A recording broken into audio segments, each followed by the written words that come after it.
इस कहानी की शुरुआत में दिखाया जाता है कि एक लड़की आधी रात अपने ऑफिस से घर लौट रही होती है।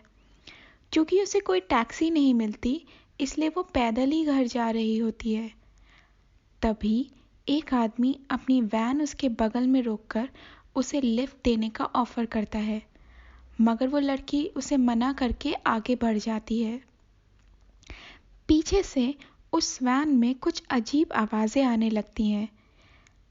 जब वो लड़की वैन में चेक करती है तो देखती है कि अंदर एक दूसरा आदमी अधमरी हालत में पड़ा हुआ है। इससे पहले कि वो कुछ कर पाती, वैन का ड्राइवर उस लड़की पे अटैक कर देता है और उसे मार देता है। उस आदमी का नाम है डोशिक और वो एक सीरियल किलर है जो शौक के लिए लोगों का खून करता है। अब आती है इस फिल्म की हीरोइन क्योंगमी की एंट्री, जो कि जन्म से बहरी है और साइन लैंग्वेज काउंसलर की नौकरी करती है। उसकी बॉस उसे बताती है कि उनके क्लाइंट्स उनके साथ डिनर करना चाहते हैं, जिससे उसकी सारी कलीग्स चिढ़ जाती हैं। क्योंगमी खुद को वॉलंटियर करती है डिनर पे जाने के लिए, ताकि बाकी लड़कियों को कोई परेशानी ना झेलनी पड़े। डिनर पे वो सारे आदमी क्योंगमी को गंदी नज़रों से देखते हैं और कई अश्लील बातें करते हैं। उन्हें लगता है कि वो कुछ समझ नहीं पा रही, पर वो उन सबको अपनी साइन लैंग्वेज से खरी खोटी सुनाती है, क्योंकि वो उनकी सारी बातें उनके होठों से पढ़ लेती है।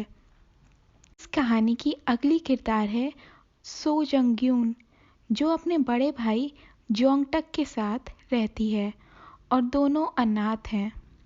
जंगयून डेट पे जाने के लिए तैयार हो रही होती है और जोंगटक उसे 10 बजे तक घर आ जाने के लिए कहता है, पर वो रात के 12 बजे का बोलकर भाग जाती है। आगे क्योंगमी की माँ को दिखाया जाता है, जो अपनी बेटी की तरह ही सुन नहीं सकती। क्योंगमी अपनी माँ को उनके काम से पिक करती है और दोनों एक दूसरे से साइन लैंग्वेज में ही बात करती हैं और आगे वेकेशन पे जाने का प्लान बनाती हैं। रात का समय है। क्योंगमी अपनी माँ को घर की गली में छोड़कर कार पार्क करने चली जाती है।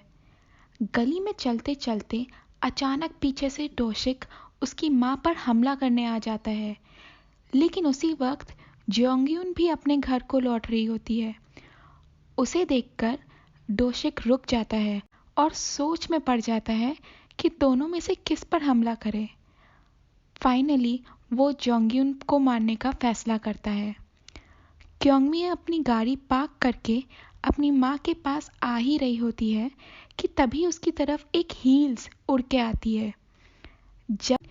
जब वो उस दिशा में देखती है जहाँ से वो जूता उड़ के आया है, तभी एक दूसरी हील भी उसके पास आके गिरती है। गली में बिल्कुल अंधेरा होता है। वो जैसे ही उस तरफ बढ़ती है, जंगयून उसे पकड़ लेती है और उससे मदद मांगती है। उसके पेट में चाकू मारा गया होता है और खून बह रहा होता है। तभी पीछे से डोशिक आकर क्योंगमी पर भी हमला कर देता है और जंगयून को कहता है कि क्योंगमी की मौत की जिम्मेदार वो है, क्योंकि उसने ही उसे बुलाया। पर जंगयून डोशिक को धक्का दे देती है, जिससे क्योंगमी भागने में कामयाब हो जाती है। डोशिक उसे पकड़ने के लिए उसके पीछे भागता है। क्योंगमी भागकर पार्किंग लॉट में आती है और एक गाड़ी के पीछे छुप जाती है। वो पास के दरवाजे को धीरे से सावधानी से खोल रही होती है, पर उसे ये नहीं पता चलता कि असल में ये दरवाज़ा खोलने की आवाज़ बहुत तेज़ है और डोशिक उसे सुन रहा है और उसकी तरफ बढ़ रहा है। क्योंगमी दरवाजे में फंस जाती है। डोशिक उसे पकड़ने ही वाला होता है कि तभी ऐन वक्त पर वो वहाँ से भागने में सफल हो जाती है। भागकर वो अपनी गाड़ी में आती है और धीरे से अंदर घुसकर अपनी माँ को कॉल करती है। साइन लैंग्वेज में वो अपनी माँ को वहीं वेट करने का निर्देश देती है। कॉल एंड करके वो शांति की राहत ही लेती है कि तभी बैक सीट से डोशिक उठकर बैठ जाता है। वो समझ गया है कि ये लड़की सुन नहीं सकती। वो उसके गले पे चाकू लगाकर कार चलाने को कहता है, पर क्योंगमी गाड़ी दीवार पे भिड़ाकर एक बार फिर से भागने में कामयाब हो जाती है। भागते भागते वो अपनी माँ की तरफ जाती है और ठीक उनके पीछे लगे सिक्योरिटी अलार्म को बजा देती है, जिससे पुलिस अलर्ट हो जाती है। डोशिक ये सब देख लेता है। वो अपना मास्क उतारकर अपना हुलिया बदलकर उन दोनों के पास आता है और जंगयून का भाई बनने की एक्टिंग करता है। क्योंगमी उसे पहचान नहीं पाती और उसकी बातों का यकीन कर लेती है। वो दोनों डोशिक को उस गली में ले जाने ही वाली होती हैं कि तभी पुलिस वहां आ जाती है और एक बार फिर वो डोशिक से बच जाती है। पुलिस वालों को क्योंगमी सारी घटना सुनाती है और सीसीटीवी भी चेक करवाती है, पर उसमें कुछ पकड़ में नहीं आता। क्योंगमी की माँ को डोशिक की हरकतें देखकर उस पर शक होने लगता है। वो क्योंगमी को ये बात बताती है, पर क्योंगमी उसे नज़रअंदाज कर देती है। वो तीनों अकेले होते हैं। डोशिक के बैग में सारे हथियार होते हैं। ऐसा प्रतीत होता है कि वो उन्हें मारने जा रहा होता है, पर अंत में अपना फ़ोन निकाल देता है और बताता है कि उसकी बहन सेफ है। वो तीनों पुलिस स्टेशन जाते हैं और वहाँ क्योंगमी उस हमलावर का स्केच बनवाती है जिसने उस पर अटैक किया। भी उसी स्टेशन में जंगयून का असली भाई जोंगटक भी आ जाता है और अपनी बहन के गायब होने की रिपोर्ट करता है। पुलिस वाले जोंगटक को जंगयून की फोटो उन सबको दिखाने को कहते हैं। क्योंगमी उसे फौरन पहचान जाती है और उसे बताती है कि उसकी बहन खतरे में है। उस अपनी पोल खुलती देख डोशिक जोंगटक पे हमला कर देता है। उनके बीच लड़ाई शुरू हो जाती है। क्योंगमी और उसकी माँ पुलिस वालों को बुलाने चली जाती हैं, जो कि बाहर होते हैं। डोशिक जोंगटक को बताता है कि कैसे उसकी बहन अपने भाई को बुला रही थी जब वो उसे चाकू मार रहा था। गुस्से में जोंगटक और बेकाबू हो जाता है और डोशिक पर हावी हो जाता है। तभी पुलिस वाले वहां आ जाते हैं और ये समझकर कि जोंगटक डोशिक पे हमला कर रहा है, उसे ही पकड़ लेते हैं। डोशिक स्टेशन से आराम से निकल आता है। बाद में क्योंगमी और उसकी माँ पुलिस को सारा सच बताती हैं। जोंगटक क्योंगमी को घर छोड़ अपनी बहन को ढूंढने निकल जाता है। घर पे डोशिक पहले से ही क्योंगमी का इंतजार कर रहा होता है। क्योंगमी फोन से फौरन जोंगटक को डोशिक के बारे में बताती है और अपनी माँ को अभी घर न आने के लिए कहती है। डोशिक दरवाज़ा तोड़कर अंदर आ जाता है और क्योंगमी पर हमला करता है। डोशिक उसे पकड़ने ही वाला होता है कि वो खिड़की से कूद जाती है। डोशिक उसे बालों से पकड़ लेता है, पर फिर भी क्योंगमी अपने आप को छुड़ाकर वहां से भाग जाती है। भागते भागते एक बार फिर दोनों आमने सामने आ जाते हैं। जोंगटक भी वहां पहुंच जाता है।